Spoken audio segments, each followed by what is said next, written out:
and well over 100,000 people gave their lives in the service of this country. Do you think we properly recognise that sacrifice? And what should we be doing with those who don't? I think it's time to talk dirty. And there are very significant concerns we have about the values they fought and died for, which are ignored and compromised. I'm just wondering how you'll be spending Anzac Day. Historians estimate that up to 1.5 million Armenians were killed at the time, that figure disputed by Turkey. And yesterday, on the eve of Anzac Day, was the centenary of what's called the Armenian genocide. On the eve of World War I, there were 2 million Armenians in the declining Ottoman Empire.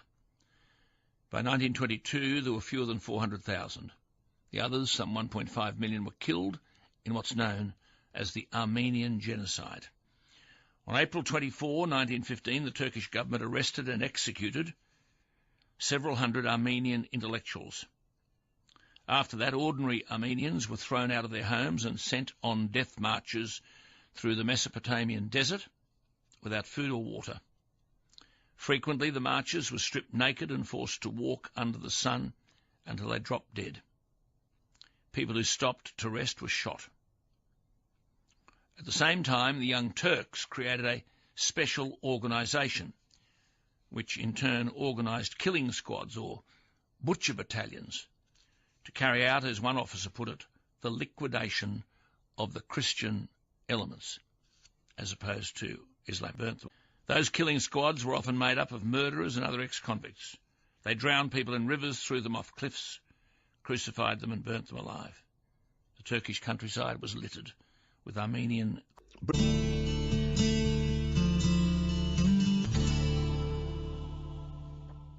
It was said that British Empire schoolboys learned that the war was, I suppose, a sort of a game. And in a way, poetry helped teach the lesson. Well, Sir Henry Newbolt's poem, called simply Vitae Lampada, meaning roughly the passing of the torch, highlights, I suppose, the sentiments of the schoolboy and the lesson to be learnt. Henry Newbolt wrote, "The sand of the desert is sodden red, red with the wreck of a square that broke. The Gatlings jammed and the colonel dead, and the regiment blind with dust and smoke. The river of death has brimmed his banks, and England's far and honour's a name, but the voice of schoolboy rallies the ranks. Play up, and play the game. This is the word that year by year, while in her place the school is set, every one of her sons must hear, and none that hears it dare forget. This they all, with a joyful mind, bear through life like a torch in flame, and, falling, fling to the host behind. Play up, and play the game." They were summoned from the hillside, they were called in from the glen, and the country found them ready at the stirring call for men. Let no tears add to their hardship as the soldiers pass along. What is the significance of the Flanders poppy, which has long been part of Remembrance Day and the ritual that marks remembrance? And basically that derives from the First World War, when red poppies were amongst the first plants to spring up in the devastated battlefields of northern France and Belgium. So in soldiers' folklore, the vivid red of the poppy came from the blood of their comrades soaking the ground, and the sight of these poppies on the battlefield of Ypres in 1915 moved Lieutenant Colonel John McCrae to write the poem In Flanders Fields. Anzac Day, and we don't really know the reversed arms. Why the flag at half-mast and then raised to full-mast? What's the significance of that? And why the laying of wreaths, where flowers are traditionally laid on graves and memorials? Rosemary, symbolising remembrance, is popular on Anzac Day, and laurel, is a commemorative symbol woven into a wreath used by the ancient Romans to crown the victors and the brave as a mark of honour. On Anzac Day, and not directly related to the theme, we were to talk dirty, and so many people really are angry and believe our country is being betrayed, and the things these people gave their lives for, those things are forgotten. Let me go back to who owns the country. There's been another extraordinary example of Chinese so-called investment. They never go to war with anyone, China. They just make sure through trade and the purchase of assets, they take over the joint. This sale's not been finalised. It occurred while I was away. According to reports in early March, an outfit called Songcheng Performance Development has offered more than $1 billion for 15,000 acres of sugarcane land in the Norwell Valley between Brisbane and the Gold Coast. The offer's been made and accepted, but the sale is not expected to be completed until mid-2018. Apart from anything else, at that price, I suppose the sale will require Foreign Investment Review Board approval. But as I said, this fertile land is currently used for sugarcane farming. Songcheng don't want to farm the land, not at all. The company wants to develop it into a city over 25 years, with housing, offices, health and educational precincts. And the new city, we're told, would become a service hub for international tourists. I suppose that's a code for Chinese enclave. Representatives from Songcheng, including its chairman and CEO, met Malcolm Turnbull in early March when the deal was announced. And this Songcheng outfit has made its money developing theme parks. Is it really in Australia's interest to allow a Chinese outfit to build a city on the Gold Coast? Who's the city for? Chinese or Australians? On prime agricultural land? Would any other first world country allow China to build a city on its territory? What's all this lest we forget mean? This is bizarre, but it doesn't end there. Gerard wrote me a note yesterday to tell me that the pipeline in WA from Dampier to Bunbury has just been sold to the Chinese. The Foreign Investment Review Board's approved it, $7.3 billion.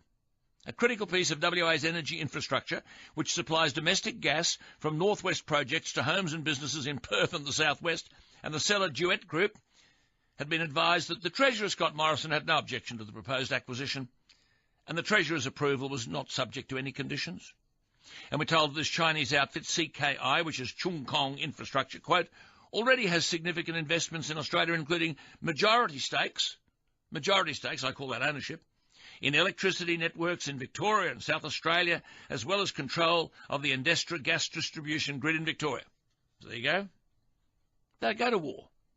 They just buy everything you own. And then they've conquered us. Lest we forget, eh? How can you forget when you don't know in the first place? And that's precisely the problem in how have we managed. People always asking me, how are you? You've had 24 hours on the operating table. How amazing. 4 operations. And then you hear Curtis McGrath. People like him have got to be let loose on Australia. Surely this would have to show people in the suburbs of Australia who, through radicalisation, are bent on changing who we are and what we are. This young man should be put on contract by every education department in Australia. Let him fill the classrooms. You couldn't pay him enough. Dedicated, sacrificial, modest, articulate, inspirational. To use the Donald Trump expression, we're sick of the fakes. And surely the future world belongs, we hope, to people like Curtis McGrath. I've travelled down some lonely roads, both crooked tracks and straight, and I've learned life's noblest creed, summed up in one word: mate. I'm thinking back across the years, that's the thing I do of late, and that the word that sticks between my ears, 'cause everyone's got to have a mate. If your mind goes back to 42, to the slavery and the hate, when a man's chance to stay alive depended on his mate, you'd slip and slither through the mud and curse your rotten fate, but then you'd hear a quiet word: don't drop your bundle, mate. And though it's all so long ago, the truth I have to state, a man don't know what lonely means till he's lost his mate. If there's a life that follows this, if there's a golden gate, the welcome I just want to hear is, good on you, mate. And so, to all who ask why we keep these special dates like Anzac Day, I'll answer, we're thinking of our mates. And when I've left the driver's seat and landed on me plates, I'll tell old Peter at the door, I'm here to join me mates. Pack up your troubles in your old kid's bag and smile. I hope we're always a land that welcomes immigrants. New arrivals must come with the understanding that there's a set of values that underpins this nation and that they're non-negotiable. Don't like them, don't come. Now, you worked for Tony Abbott. He talked about Team Australia, and, of course, typically because it was Abbott, it was mocked. But this is what we need, a team that plays together, plays according to the same rules, keeps a score, whether we're doing well or badly. That's Team Australia, isn't it? Yeah, look, you're absolutely right, Alan, and I don't want to get political today. Today's a very sort of special day, but I just make the point that Tony Abbott didn't need to worry about ordinary Australians getting the term Team Australia. I know that there were people at the time who mocked the term, but everywhere he went in the real world, that's it. People congratulated him. Yeah, for absolutely. It. So you have to look past the Canberra bubble. You do. And the bedwetters. Peter Credlin wrote, ordinary people have generous hearts, but sensible heads. She said, they pay taxes to help support new arrivals, but expect them to add to what we have here, rather than to try to fundamentally change it. At the Cenotaph in Martin Place, there are full bag and coat checks into the central area. It's swarming with police.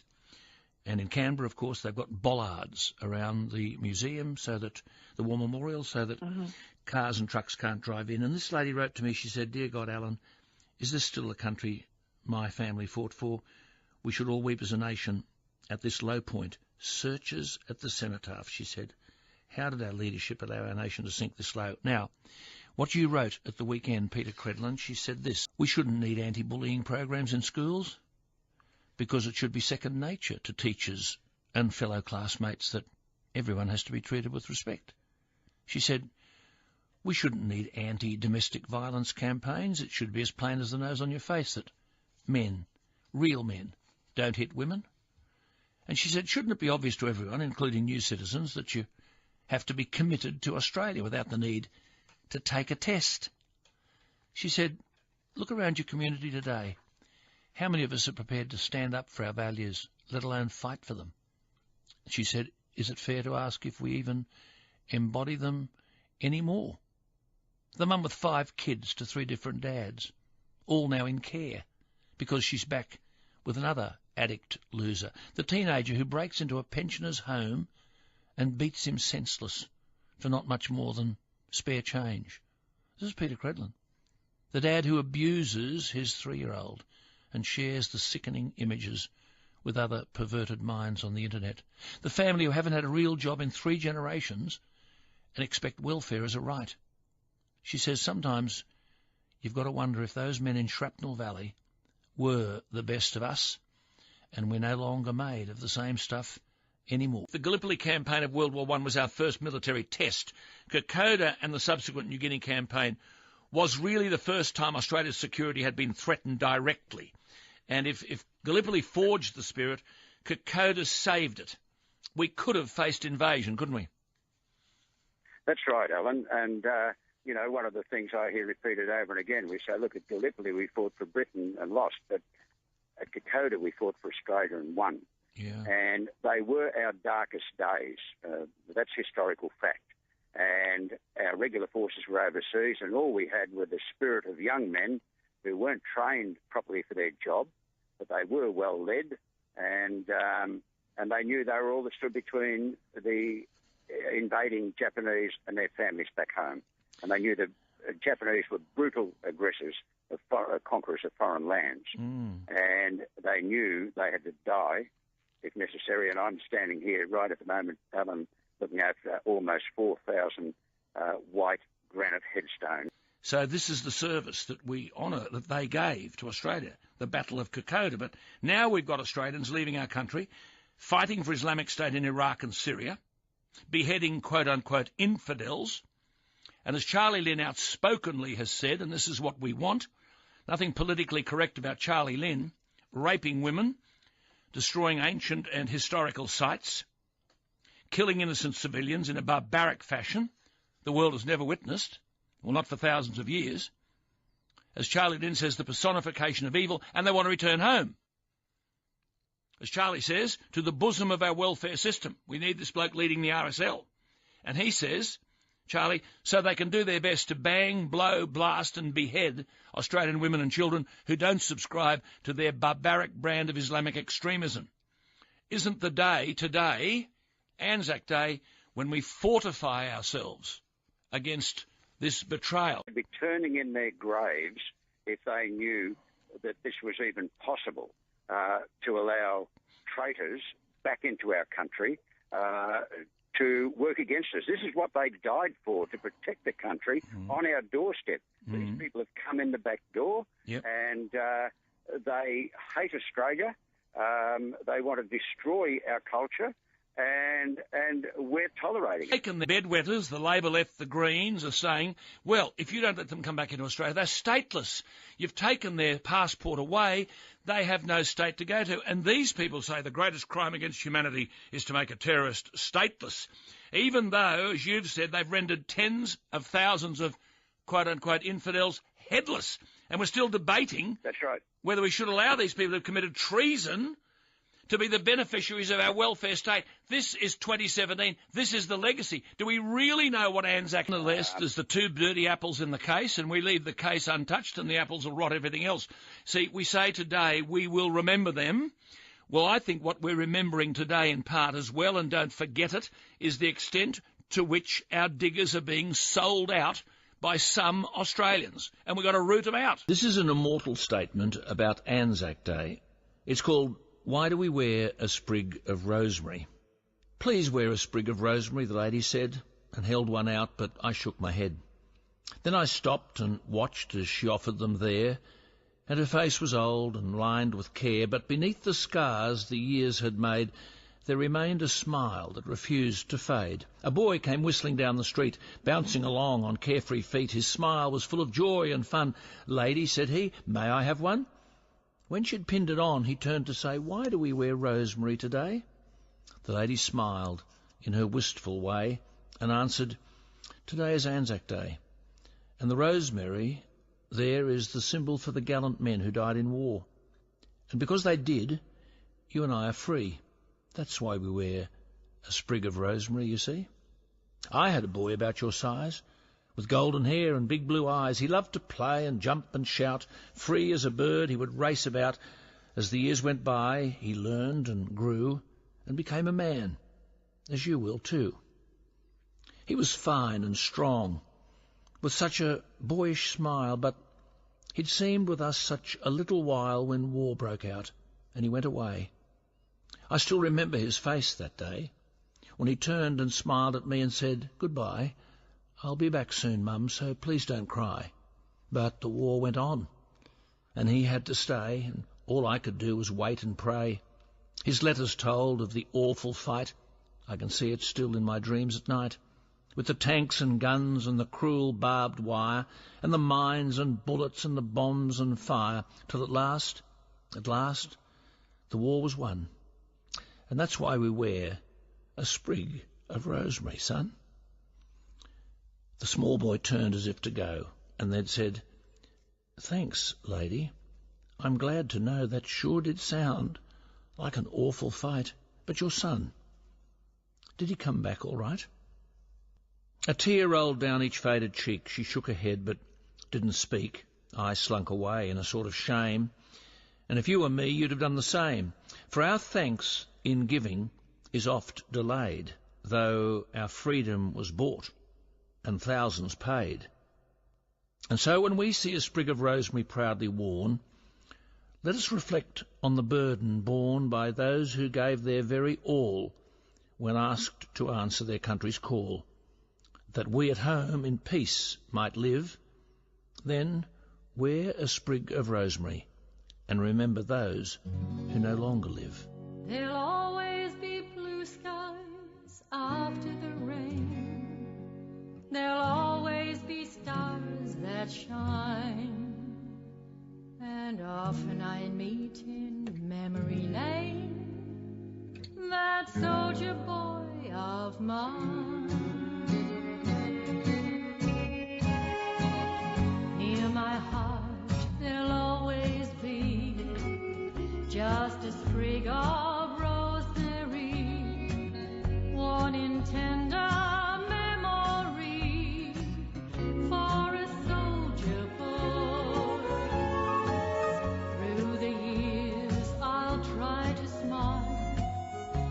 try to make life look worthwhile.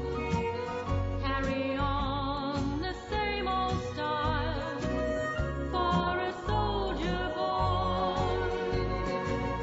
When the sun comes. Yes, isn't that beautiful? Rosemary is an emblem in literature and folklore of fidelity and remembrance. Significance for Australians is that rosemary is found growing wild on the Gallipoli Peninsula.